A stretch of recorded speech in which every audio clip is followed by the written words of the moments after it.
Halo pemirsa, Assalamualaikum warahmatullahi wabarakatuh. Selamat berjumpa dengan kuliah keperawatan gratis. Pada kesempatan kali ini kita akan membahas praktikum pemeriksaan fisik sistem respirasi. Jadi, sistem respirasi adalah sistem pernafasan manusia. Dalam praktikum ini, kompetensi yang diharapkan atau kemampuan yang diharapkan dapat tercapai setelah melalui praktikum ini. Mahasiswa mampu melakukan pemeriksaan fisik sistem respirasi dengan baik. Terdiri dari menyebutkan definisi pemeriksaan fisik dengan tepat, menjelaskan tujuan juga dengan tepat, menyebutkan persiapan alat, serta mendemonstrasikan atau memaparkan, menunjukkan tindakan pemeriksaan fisik sistem respirasi dengan benar. Sebelum melakukan pemeriksaan fisik sistem respirasi, mahasiswa wajib sudah melampaui perkuliahan anatomi dan fisiologi organ sistem pernafasan, kemudian mempelajari kembali penuntun praktikum tentang cuci tangan, komunikasi pada pasien, memakai dan melepas sarung tangan. Kita bahas teorinya terlebih dahulu. Sistem pernapasan manusia dibagi menjadi dua, yaitu bagian konduksi dan bagian respirasi. Bagian konduksi itu gampangnya adalah jalan napas, sedangkan bagian respirasi itu adalah tempat pertukaran gas.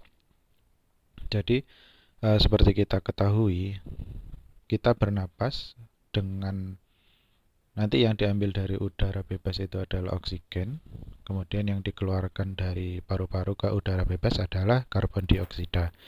Nah, kedua jenis gas ini bertukar di sistem respirasi. Untuk jalan napas kita itu meliputi kafum nasi. Kafum itu rongga, nasi itu nasal atau hidung, jadi rongga hidung, sampai bronchiolus terminalis. Nah, nanti kita jelaskan lebih lanjut di mana itu ada bronchiolus. Sedangkan sistem respirasi meliputi bagian respirasi, maksud saya meliputi bronchiolus respiratory, ductus alveolaris, saccus alveolaris, dan alveolus. Kelainan atau menurunnya sistem pernapasan dapat mengganggu proses bernapas. Untuk mengetahui sistem pernapasan atau bagian mana yang terganggu, perawat harus mampu melakukan pemeriksaan fisik kepada klien dengan benar.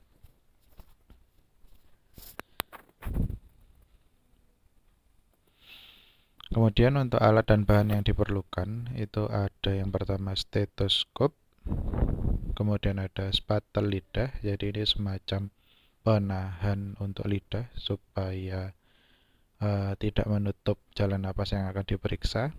Kemudian pen light atau senter, kemudian penggaris,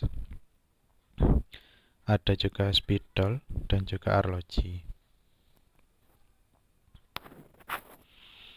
Nah, sebelum ke prosedur kerja, kita review dulu jalan napas kita. Mungkin bisa dirasakan, disentuh di organ tubuhnya masing-masing. Jadi dari atas kita punya hidung. Di hidung ini nanti ada rongga hidung. Di situ tempat masuk, tempat kontak dengan udara bebas yang pertama. Di rongga hidung terdapat rambut-rambut hidung. Fungsinya untuk menyaring partikel yang berukuran besar. Kemudian di dalam rongga hidung secara normal terdapat lendir untuk menangkap partikel yang kecil supaya tidak masuk ke jalan napas. Di dalam hidung terjadi proses penyaringan, kemudian ada pelembapan juga oleh lendir tadi itu sehingga yang masuk ke jalan napas itu tidak terlalu kering udaranya. Nah, setelah dari hidung, udara akan menuju ke nasofaring atau hidung bagian belakang. Nah, nasofaring inilah yang biasanya dilakukan tindakan swab kalau pada pemeriksaan COVID-19. Jadi, masuk itu lidiwatan yang kayak cotton bud panjang itu di usapkan ke bagian nasofaring, dimasukkan lewat lubang hidung sampai ke nasofaring, kemudian diperiksakan ke laboratorium. Dari nasofaring turun ke orofaring. Nah, jadi nanti di bagian ini disebut secara bersama sebagai faring. Nasofaring yang berhubungan dengan hidung, kemudian di bawahnya ada orofaring yang berhubungan dengan mulut atau bagian belakangnya mulut. Setelah itu melewati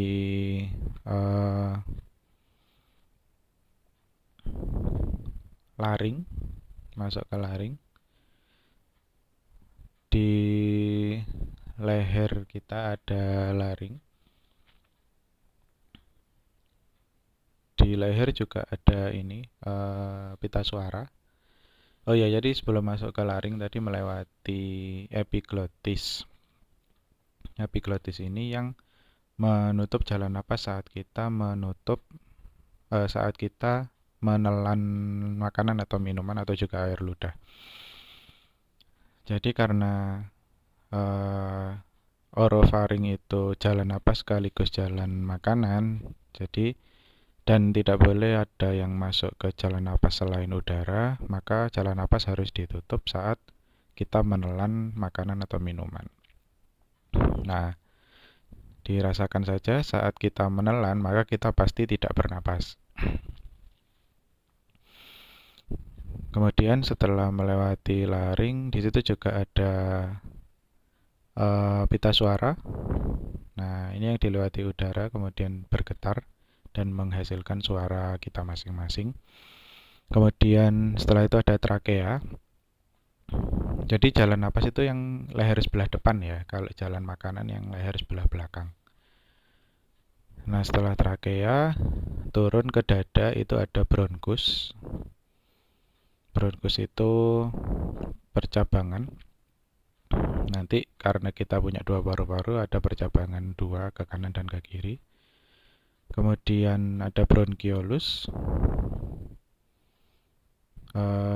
Bronkiolus ini percabangan lagi.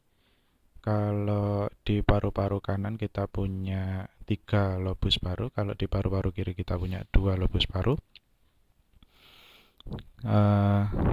Itu disebut percabangannya bronkiolus. Nah, kemudian sampai dengan di sini di bronkiolus terminalis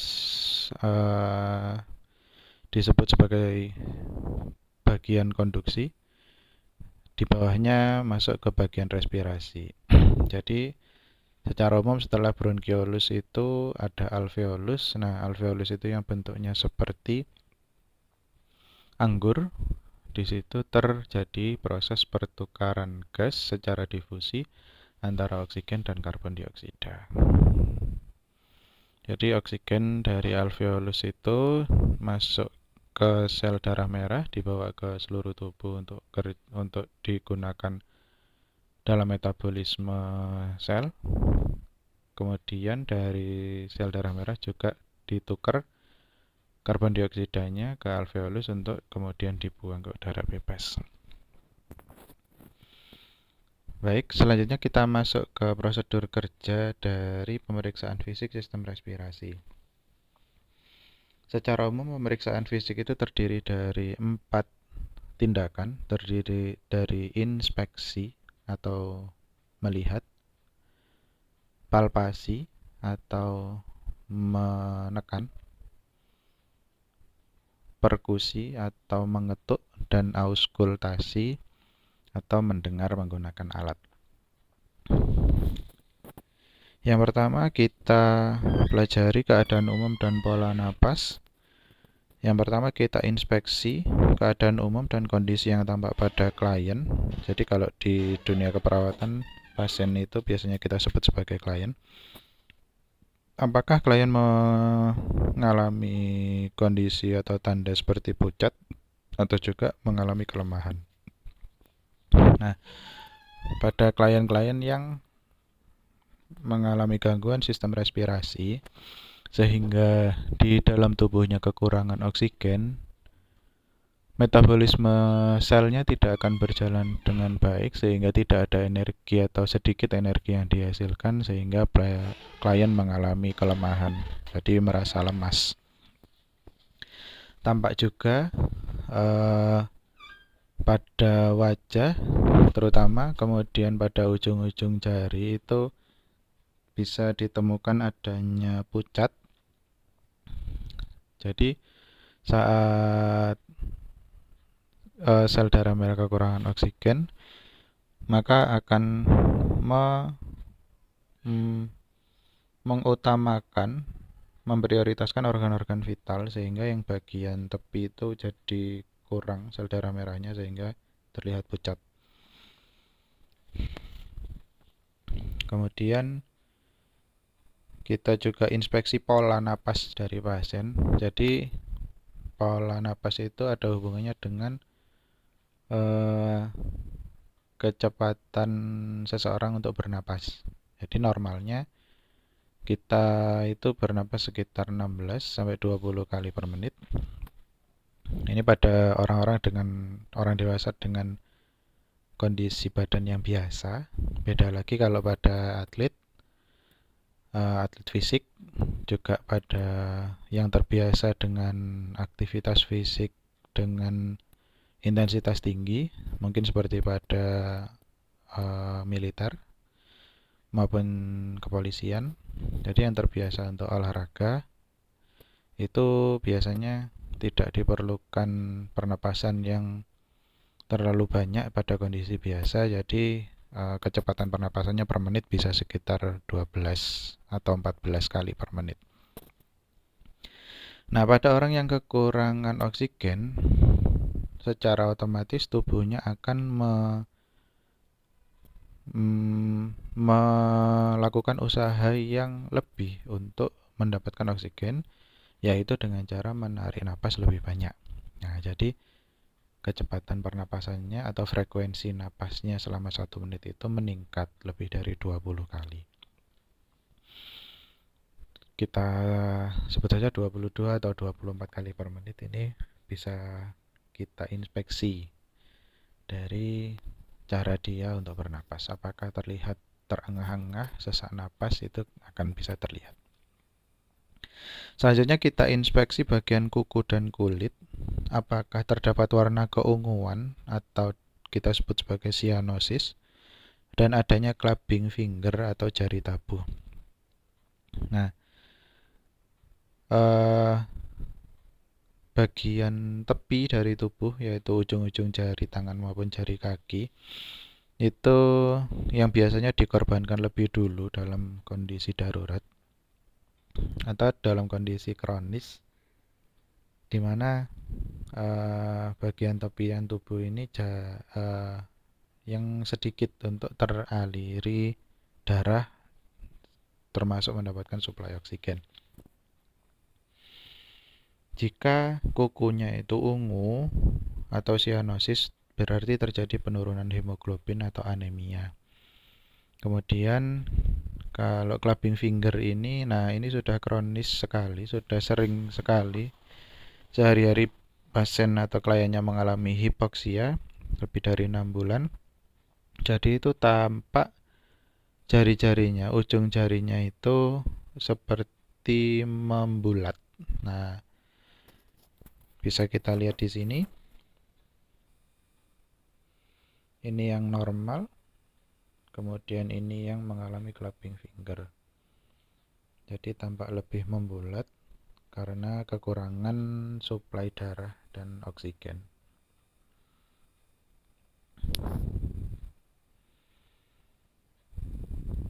Kalau ingin memeriksa clubbing finger sendiri, bisa dilakukan dengan cara mempertemukan dua kuku, jempol kanan dan jempol kiri.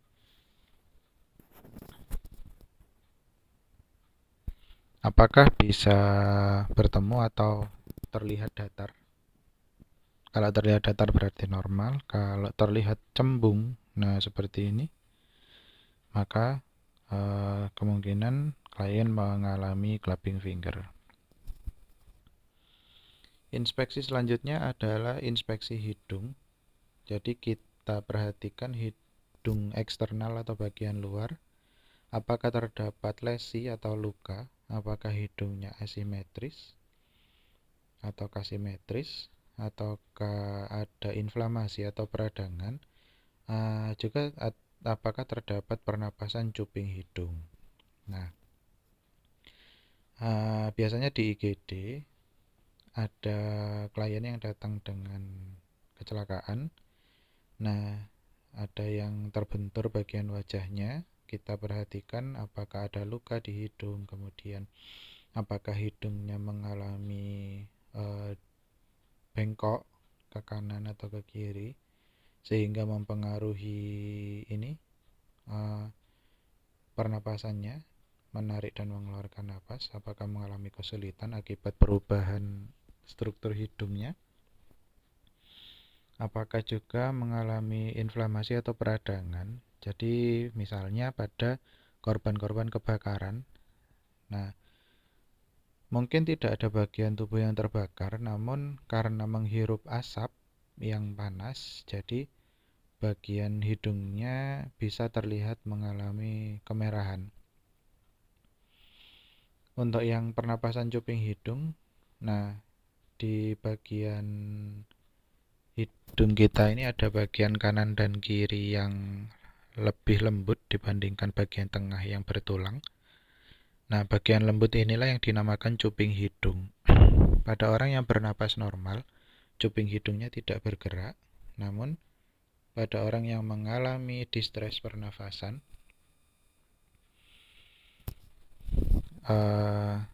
atau sangat sesak napas, ini bisa cuping hidungnya ikut bergerak sebagai usaha hidung untuk mendapatkan oksigen lebih banyak. Kemudian setelah kita inspeksi bagian luarnya, kita minta klien untuk mendongakkan kepala. Kemudian pemeriksa mendorong ujung hidung ke atas untuk memeriksa struktur internal atau bagian dalam hidung. Nah, kita inspeksi bagaimana warnanya, apakah ada pembengkakan, apakah ada eksudat atau nanah ataupun cairan, kemudian apakah ada perdarahan. Mukosa hidung normalnya lebih merah dibandingkan mukosa mulut, tetapi dapat tampak membengkak dan hiperemia atau lebih merah pada keadaan common cold atau pilek. Pada rinitis alergi, rinitis atau radang hidung, mukosa tampak pucat dan bengkak. Jadi ini bisa dilakukan dengan bantuan pen light atau senter kecil yang bentuknya seperti pulpen. Kemudian kita lihat atau inspeksi septum. Septum itu sekat antar dua rongga hidung. Jadi yang di tengah itu, apakah ada deviasi atau pergeseran? Apakah bergeser atau bengkok ke kanan ataupun ke kiri? Apakah ada perforasi atau lubang? Bisa akibat benturan atau tusukan, bisa juga terjadi perdarahan. Deviasi diperkirakan terjadi pada sebagian besar orang namun asimptomatis. Nah, ini deviasi septum nasi ini bisa juga terjadi pada orang sejak dia lahir, jadi secara genetis memang sudah bengkok. Ada orang-orang yang tidak simetris hidungnya, bisa bengkok ke kanan ataupun ke kiri, namun tidak menimbulkan gejala. Artinya tidak ada gangguan fungsi dalam pernafasannya. Kemudian ke bagian dalam, kita lihat bagian turbinat inferior dan mediana terhadap polip. Jadi kita cari benjolan atau polip. Pada rinitis kronis, hidung itu bisa muncul polip. Nah, polip ini seringnya warnanya abu-abu. Polip ini berbentuk gelatin, jadi kayak kenyal gitu dan dapat digerakkan dengan mudah.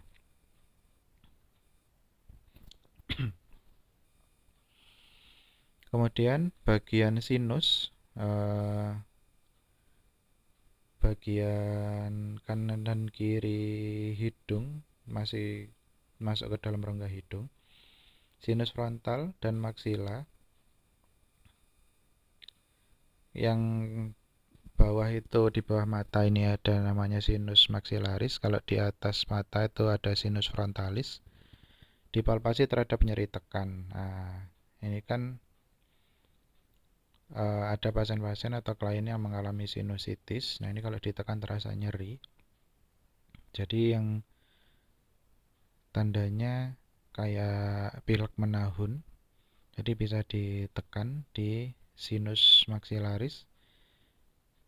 Menggunakan ibu jari, pemeriksa menekan dengan lembut gerakan ke atas pada tepi supraorbital atau di atas tulang mata.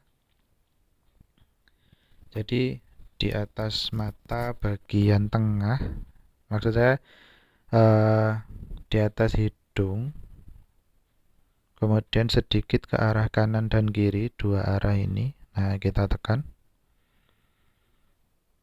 dengan gerakan ke atas untuk sinus frontalis, dan pada area pipi yang berbatasan dengan hidung itu ada sinus maxillaris, ditekan.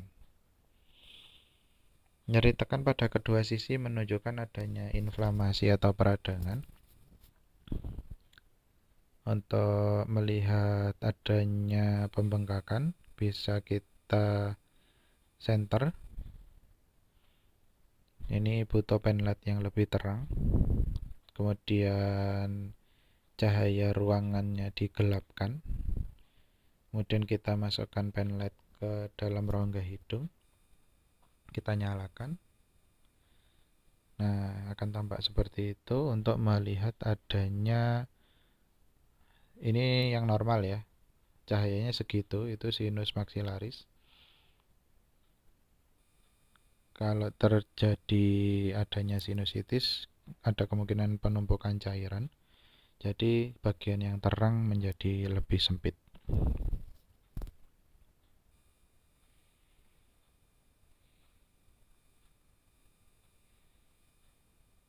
Kalau ini lewat lubang hidung, kalau ini ditempelkan di tulang pipi, di bawah mata. Kemudian ngelihatnya dari dalam mulut, pastinya diminta untuk buka mulut.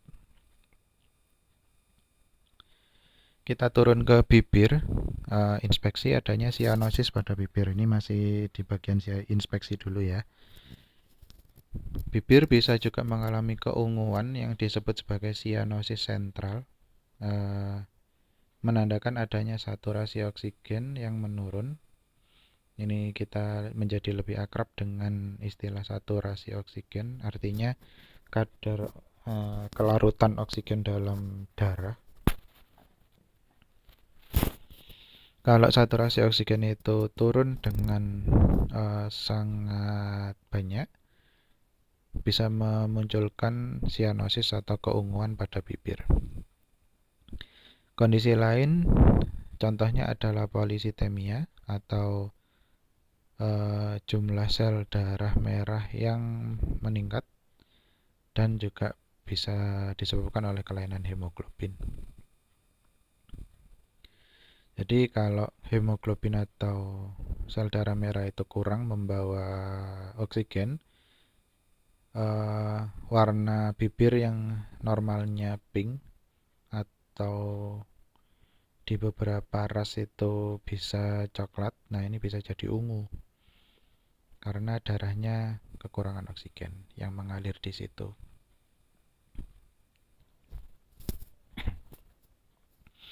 Selanjutnya kita turun ke faring. Nah, faring tadi masih ingat, yaitu bagian yang ada di belakang hidung dan mulut. Klien diminta untuk membuka mulut lebar-lebar dan menarik napas dalam. Akan tampak pilar anterior dan posterior. Ada juga tonsil, nah bagian kiri kanan yang sering disebut sebagai amandel. Bisa ada yang menderita tonsilitis, jadi tampak amandelnya membengkak. Ada juga yang tidak. Kemudian bisa juga Anda temukan faringitis. Jadi di bagian nasofaring maupun orofaringnya ada benjolan-benjolan, nah itu bisa disebut sebagai faringitis atau radang pada faring. Kalau tonsilitis ya radang pada tonsil. Uvula atau anak tekak, jadi bagian kecil yang menggantung di bagian belakang mulut itu disebut sebagai uvula. Dan juga kita lihat faring posterior, apakah warnanya normal ataukah kemerahan menandakan adanya radang, apakah simetris atau tidak. Kemudian ada eksudat atau cairan atau tidak, apakah ada ulcerasi atau luka yang dalam, ataukah ada seperti sariawan di bagian faring, ataukah ada perbesaran atau ada pembengkakan pada tonsil maupun di faring. Nah, kadang-kadang klien kesulitan untuk membuka mulut kemudian menjulurkan lidah, dan kita kesulitan dalam memeriksanya. Kita juga bisa menggunakan spatel lidah, bentuknya seperti, kalau yang kayu itu mirip stik es krim cuma lebih lebar. Kalau yang dari kayu bisa dipakai langsung asalkan bersih alatnya. Tekan dengan kuat di luar titik tengah lidah. Jadi di lidahnya itu kita tempelkan spatel, kemudian kita tekan agar kita bisa menginspeksi bagian faring dari klien. Kalau di luar titik tengah lidah itu jadi jangan terlalu ke belakang. Kalau terlalu ke belakang itu bisa menimbulkan respon muntah. Pasiennya seperti ada refleks untuk memuntahkan karena lidahnya ditekan. Nah, ini kalau di luar titik tengah lidah, agak maju ataupun agak ke kiri dan ke kanan, itu kita bisa menghindari respon muntah dari klien.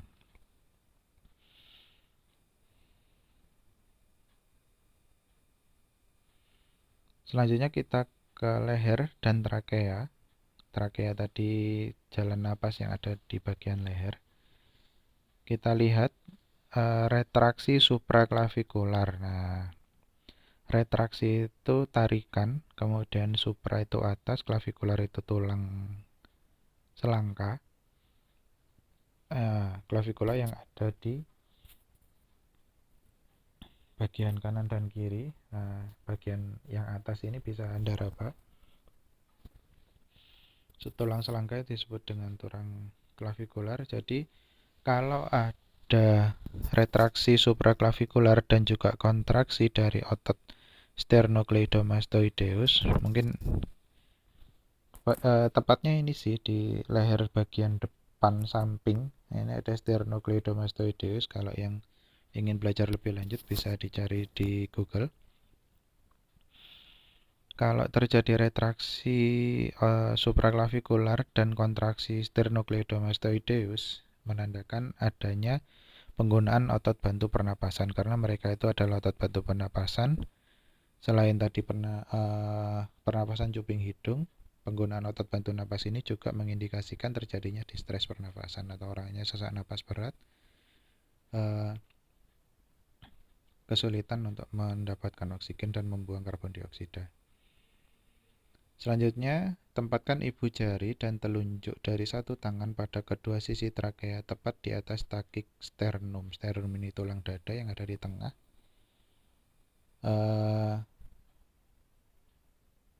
Kita palpasi ini, trakea. Nah, apakah terdapat pergeseran trakea atau kemiringan dari trakea? Misalnya akibat adanya trauma atau benturan. Bisa juga terjadi ada massa atau adanya benjolan di sesamping kanan maupun kiri dari trakea. Contohnya pada tumor mediastinum. Jadi kalau ada tumor di bawah ataupun di samping kanan kiri trakea, ini bisa menggeser trakea untuk keluar dari tengah yang seharusnya dia berada. Nah, kalau ada pergeseran ini, Seringnya pasien mengalami nyeri atau juga kesulitan dalam bernapas karena jalan napasnya menyempit. Hati-hati dalam mempalpasi, kalau terlalu kuat bisa menimbulkan refleks batuk atau muntah. Nah ini, trakea normalnya di tengah, tapi mungkin mengalami deviasi karena massa, kelainan pleura ataupun paru atau pulmonal. Pleura itu ini selaput pelindungnya paru-paru. Jadi yang bungkus paru-paru itu ada pleura, kemudian mediastinum itu yang di rongga yang di situ ada trakea, bronkus, bronkiolus sama jantung. Itu mediastinum. Kadang-kadang di situ juga bisa terjadi tumor atau massa. Kemudian turun kita ke toraks atau dada bagian anterior, bagian depan. Kita lihat dadanya, diameter antero-posterior itu, atau antero itu depan, posterior itu belakang, terhadap diameter lateral. Lateral itu artinya samping, adalah 1:2. Jadi bisa kita ukur dengan Medline. Jadi kita ukur panjang dada depan belakang dan samping kanan kiri, kita bandingkan, itu normalnya 1:2. Nah, kalau klien itu mengalami penyakit pernapasan, bisa terjadi perubahan bentuk dada. Contohnya yang pertama bisa terjadi yang namanya barrel chest atau dadanya berbentuk seperti tong. Barrel chest ini yaitu peningkatan diameter antero-posterior atau depan belakang dari dada akibat inflasi paru berlebihan. Inflasi itu pengembangan paru yang berlebihan, misalnya pada emfisema. Emfisema ini adalah bocornya udara membentuk gelembung-gelembung yang terjebak di di jaringan paru atau di parenkim paru. Jadi keluar dari alveolus kemudian terjebak. Nah ini yang namanya emfisema. Karena parunya nggak bisa ngempes, nah ini bisa menyebabkan dadanya berbentuk seperti tong atau barrel chest. Kemudian bentuk abnormal selanjutnya adalah funnel chest, atau ada yang menyebut sebagai pectus excavatum. Ini adalah depresi atau bagian bawah sternum atau tulang dadanya itu kayak menekuk ke dalam. Nah, ini bisa menekan jantung dan pembuluh darah besar. Kita tahu jantung fungsinya untuk memompa darah dan banyak pembuluh darah besar di situ, mengakibatkan terdengarnya murmur. Nah, ini misalnya bisa terjadi pada penyakit-penyakit rickettsia dan sindrom Marfan. Kalau ada kesempatan kita akan bahas. Kemudian bentuk yang selanjutnya adalah pigeon chest atau dada yang bentuknya seperti dadanya burung dara. Nah, jadi kayak ada temboloknya, dadanya itu menonjol lancip ke depan, yaitu perubahan letak sternum sehingga diameter anteroposteriornya meningkat pada penyakit-penyakit rickettsia, sindrom Marfan, dan kyphoscoliosis. Nah, kemudian yang terakhir ada kyphoscoliosis. Ada gabungan sebetulnya dari dua macam kelainan tulang belakang yang juga mempengaruhi tulang dada dan tulang rusuk. Kypho itu bungkuk, skoliosis itu bengkok. Atau ini lebih jelasnya, elevasi skapula dengan kurva spinal membentuk huruf S yang membatasi pengembangan paru. Nah, Ini dia yang kyphoscoliosis, jadi tulang belakangnya bengkok. Ini kalau yang ini dada yang seperti burung dara, nah, jadi lancip ke depan seperti ini. Kalau yang ini kayak terdapat cekungan pada funnel chest. Ya, kalau yang ini barrel chest, dadanya terlihat seperti tong, jadi lebih besar. Ini yang bentuk normal.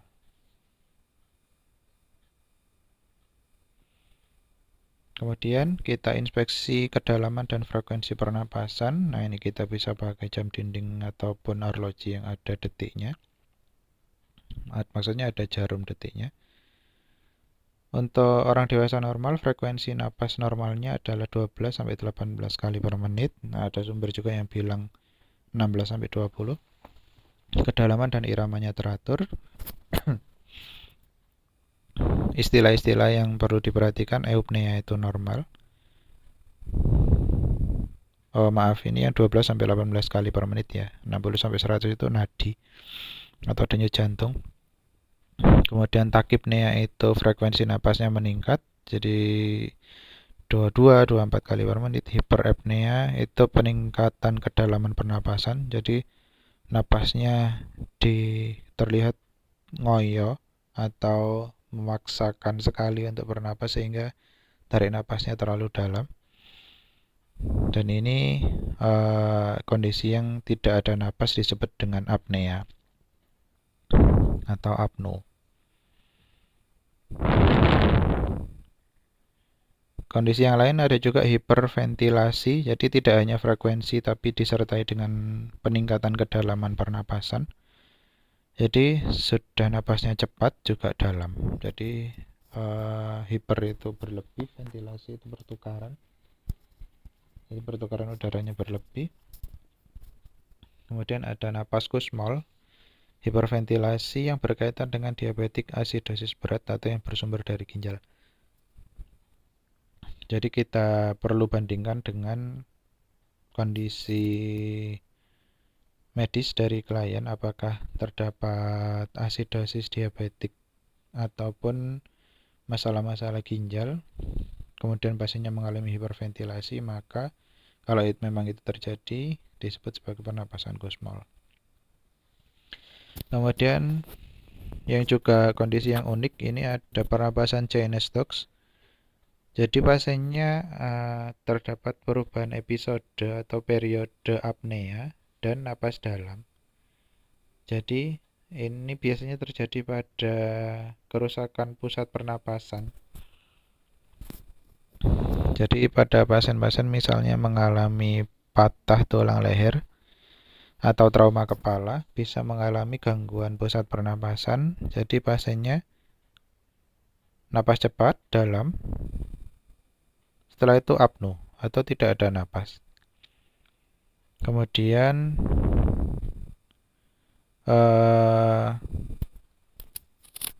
agak tricky memang kalau menemukan klien yang seperti ini. Jadi kadang-kadang seolah-olah pasiennya meninggal, jadi tidak ada usaha napas sama sekali dari klien. Tapi ada denyut nadinya. Kemudian saat kita akan melakukan tindakan pertolongan darurat seperti resusitasi jantung paru, tiba-tiba pasiennya kembali bernapas dengan dalam. Nah, ini yang disebut dengan kondisi Cheyne-Stokes.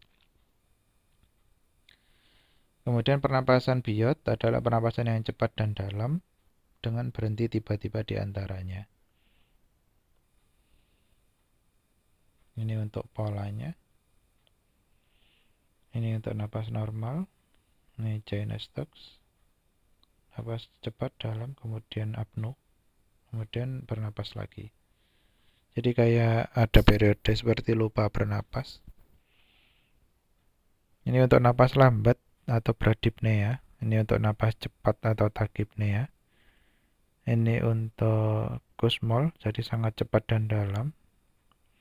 Hiperventilasi hampir sama dengan kusmol, cuma kusmol adalah hiperventilasi yang terjadi pada gangguan ginjal. ataupun asidosis pada kondisi diabetes. Kemudian ini untuk pernapasan biot dan pernapasan ataksia.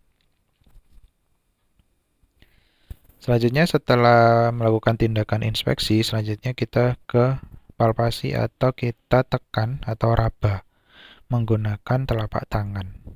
Nah, kita raba dan tekan dada atau toraks klien. Nah, kita cari adanya nyeri tekan, kita cari adanya massa atau pembengkakan, kita cari adanya luka. Akan lebih baik kalau klien melepaskan seluruh pakaiannya, sebaiknya diperiksa oleh perawat yang berjenis kelamin yang sama.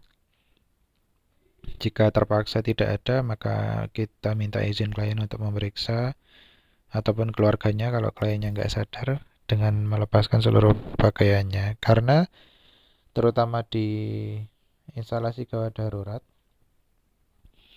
itu pasien yang datang dengan kecelakaan,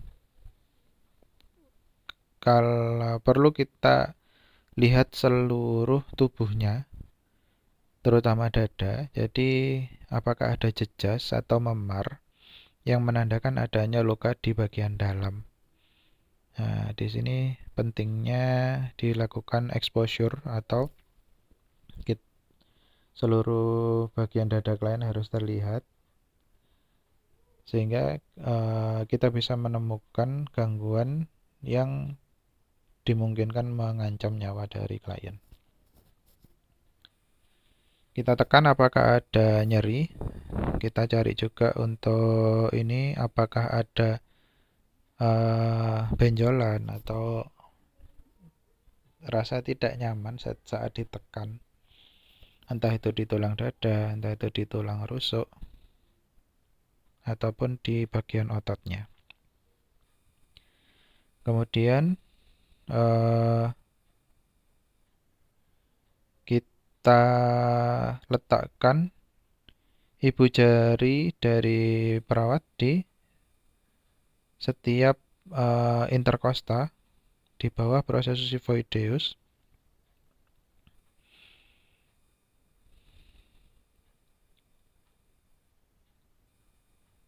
Atau bisa juga kita letakkan telapak tangan kita, kalau pasiennya laki-laki, di kedua sisi dada. Kita minta untuk tarik napas dalam, kemudian kita lihat pergerakan dadanya bersama pergerakan dari tangan ataupun ibu jari kita. Jadi normalnya itu bergerak simetris, namun jika terdapat masalah pada salah satu sisi dada, contohnya akibat adanya penumpukan darah sehingga menekan paru-paru untuk mengembang, maka bisa jadi gerakan dari tangan ataupun ibu jari kita berkurang pada bagian yang terjadi masalah. Kemudian kita palpasi taktil fremitus. Nah, kita periksa fremitus atau penjalaran gelombang suara di dada. Jadi kalau kita sedang bicara, kita letakkan tangan kita di dada, kita akan rasakan adanya getaran dari pada saat kita berbicara, dari gelombang suara yang dihasilkan pita suara yang menyebar ke dada. Jadi selain tadi memeriksa pengembangan dinding dada, kita juga periksa fremitus atau penjalaran dari gelombang suara, apakah simetris atau tidak. Kita letakkan tangan kita di dada depan maupun belakang atau di punggung dari klien, meminta klien untuk mengatakan 77, 1, 2, 3 atau E. Nah, sambil kita rasakan getaran suaranya di tangan kita. Jika ada masalah seperti penumpukan darah atau cairan misalnya di dada sebelah kiri atau di paru sebelah kiri, maka getaran akan terasa lebih kuat di dada sebelah kanan.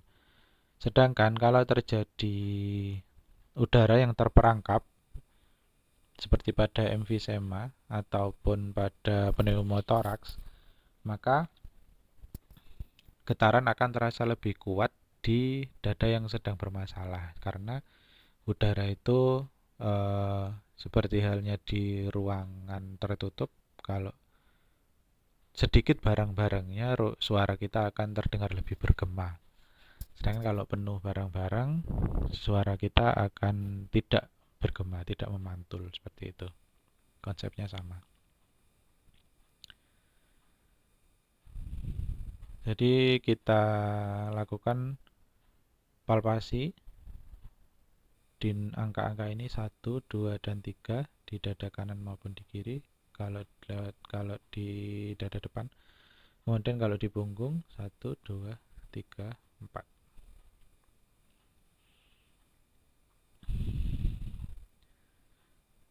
Selanjutnya adalah setelah palpasi kita lakukan perkusi atau kita ketuk. Nah, kita lakukan pengetukan menggunakan jari tengah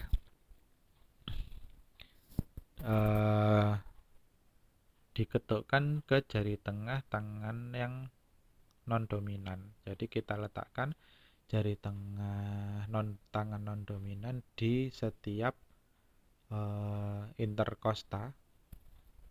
Nah, ini kita cari, kita ketuk-ketuk dengan kita cari suara normalnya, yaitu resonan atau sonor. Kalau kita temukan suara redup, suara redup ini atau dullness ada yang normal, ada yang abnormal. Kalau normalnya itu kalau kita ketuk jantung ataupun kita ketuk liver atau hepar, itu bisa terdengar redup atau dullness. Sedangkan kalau di tempat yang harusnya sonor atau di lapang paru kemudian terjadi dullness, nah itu kita curigai adanya massa ataupun ada penumpukan cairan.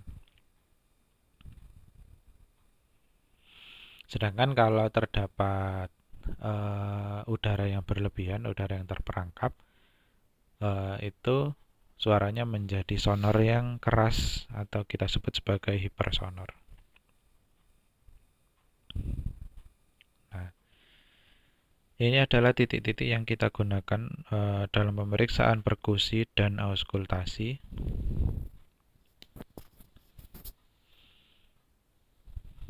Baik di dada depan maupun di dada belakang.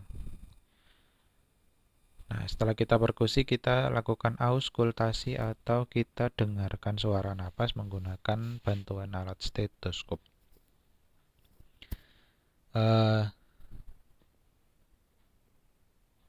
Kita tempelkan bagian diafragma atau bagian besarnya stetoskop di bagian-bagian dada yang suara napasnya secara spesifik atau bisa dibedakan. Secara spesifik bisa dibedakan. Kita cari suara napas vesikular. Nah, vesikular ini suara napas yang bersih, tidak ada hambatan di sebagian besar lapang paru. Kemudian kalau di antara skapula atau di dada belakang itu muncul suara bronchovesikular. Karakter ini kalau yang arah ke atas ini saat tarik napas dibandingkan dengan saat membuang napas atau ekspirasi itu kurang lebih sama, tapi tidak terlalu keras. Nah, kalau vesikular itu lebih keras saat inspirasi atau narik napas dan hanya terdengar sedikit saat ekspirasi. Kemudian ada suara napas bronkial, itu di atas manubrium sterni atau di tulang dada bagian atas. Bisa terdengar seperti suara napas ekspirasi itu lebih lama daripada suara napas saat inspirasi. Kemudian di atas trakea, di leher itu bisa ada suara napas trakeal, hampir sama seperti bronkofesikular. Suara napas inspirasi dan ekspirasi terdengar seimbang. Nah, ini karakter dari suara paru yang diketuk atau diperkusi, ada resonan normal, hiperresonan lebih kuat, kemudian suara napas timpani. Nah, ini kalau suara nas suara nap bukan suara napas, suara timpani ini muncul kalau kita ketuk lambung di bagian perut sebelah kiri atas. Nah, ini menandakan ada organ lunak yang berisi udara. Jadi kalau kita makan terakhir lebih dari 2 jam yang lalu, kita ketuk lambung akan muncul suara timpani. Kalau dullness atau redup itu suara yang muncul saat mengetuk organ lunak yang berisi cairan seperti jantung ataupun yang organ full lunak seperti liver. Kalau lunak terisi udara, resonan. Kemudian, tapi maksud saya yang tidak berongga seperti lambung. Kalau lambung suaranya jadinya timpani. Kalau flat, nah ini atau peka ini muncul kalau kita ketuk tulang. Organ atau bagian tubuh kita yang bertulang kalau diketuk memunculkan suara flat. Nah, tadi kita sudah bahas taktil fremitus, sekarang ada vokal fremitus. Cara pemeriksaannya sama, didengarkan, tapi kali ini menggunakan stetoskop. Letakkan stetoskop di titik-titik yang tadi. Nah, ini kemudian minta pasien untuk mengeluarkan atau menyebutkan angka 77 seperti itu. Nah, ini yang taktil fremitus tadi juga digunakan untuk memeriksa pengembangan dada di punggung atau toraks posterior. Kita lihat bentuk punggungnya simetris atau tidak, dipalpasi atau ditekan, apakah ada nyeri tekan, massa ataupun luka. Kita palpasi taktil dan ini kita lihat pengembangan dada dengan dengan ibu jari. Nah, ini ada gambarnya.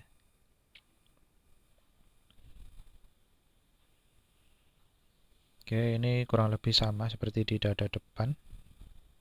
Nah, ini membandingkan untuk poin nomor 25 ini membandingkan pengembangan antara dada kanan dan dada kiri dengan pemeriksaan perkusi. Jadi, klien diminta mengambil napas dalam, kemudian menahan napas dalam, ditahan, kemudian kita tandai batas bawah dari parunya.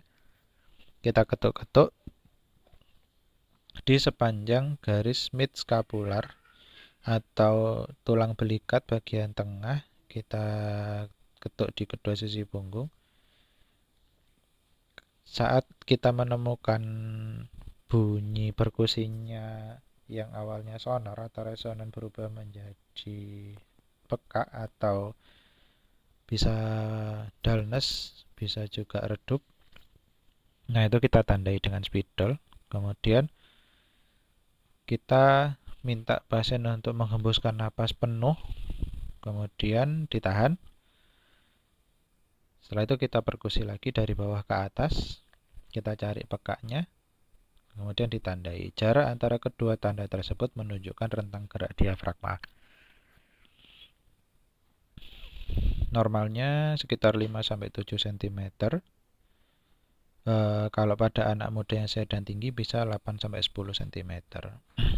Kemudian karena terdapat lever di rongga perut sebelah kanan atas, maka diafragma itu lebih tinggi 2 cm di sebelah kanan karena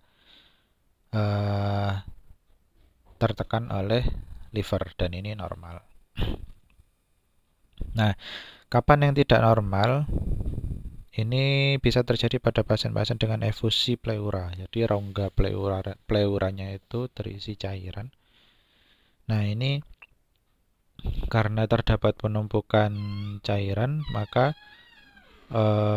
suara sonornya bisa jadi lebih ke atas.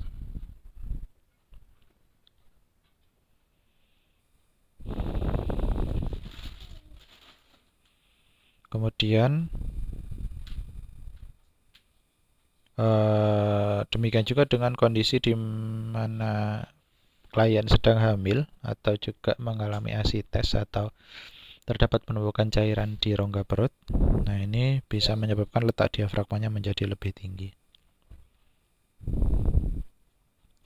Selanjutnya kita auskultasi suara napas dari dada belakang atau toraks posterior. Kemudian kita auskultasi juga vokal fremitus posterior.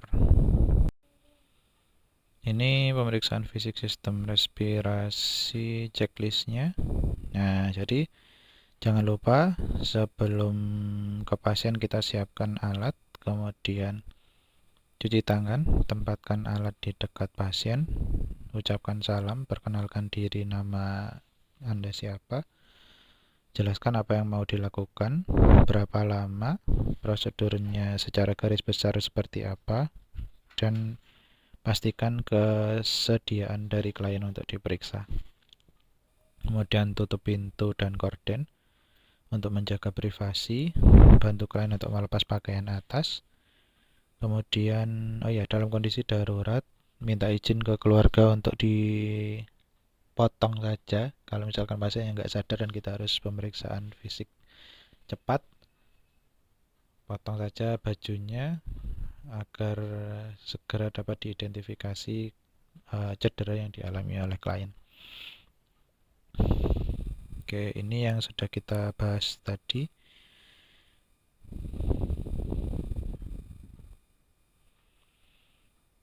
Setelah dilakukan seluruh tindakannya, kita evaluasi. Jadi hasil-hasil yang kita temukan kita jelaskan kepada pasien dan kita validasi apakah betul misalkan terjadi atau kita temukan ada misalnya deviasi trakea. Kita konfirmasi apakah pasien mengalami nyeri ataukah kesulitan bernapas pada area tersebut. Kemudian kalau ada clubbing finger misalnya, apakah pasien sudah mengalami kesulitan bernapas lebih dari 6 bulan, seperti itu. Kemudian kita sampaikan rencana tindak lanjut. Jadi setelah kita lakukan pemeriksaan fisik atau pengkajian, apa yang selanjutnya akan dilakukan. Kemudian berpamitan dan jangan lupa untuk ditulis apa yang sudah kita temukan saat pemeriksaan fisik. Jadi ditulis di rekam medis pasien. Di situ nanti kita akan tulis terutama di catatan perkembangan pasien terintegrasi atau CPPT. Jadi kita tulis data subjektif. Kita pakai ada yang format SOAP, ada yang format SOAPY. Jadi kita tulis data subjektif, keluhan-keluhan yang dirasakan pasien, data objektif, apa saja yang kita temukan dari pemeriksaan fisik, mulai dari frekuensi napas, kemudian apakah ada pernafasan cuping hidung, deviasi, ada nyeri tekan, kita tulis di data objektif. Kemudian kita lakukan analisa, tuliskan diagnosa keperawatan berdasarkan hasil dari pemeriksaan fisik dan wawancara yang kita lakukan. Kemudian rencanakan DP untuk planning, rencanakan apa yang akan kita lakukan. Kemudian yang juga akan dinilai kalau mahasiswa melakukan praktikum ini adalah ketenangan, menjaga keamanan klien, apakah menjaga privasi klien, kemudian keamanan perawat, apakah mencuci tangan, termasuk menjaga keamanan dari pasien juga, dan menggunakan bahasa yang mudah untuk dimengerti. Jadi banyak istilah di medis maupun keperawatan yang mungkin tidak dipahami oleh orang awam, dan gunakanlah bahasa yang mudah dipahami untuk pasien atau bahasa yang umum. Demikian materi modul pemeriksaan fisik sistem respirasi. Jika dirasa ada manfaatnya, silakan untuk diberikan like. Juga jangan lupa untuk subscribe atau berlangganan channel ini. Saya akhiri untuk kesempatan kali ini. Terima kasih. Assalamualaikum warahmatullahi wabarakatuh. Salam sejahtera untuk kita semua.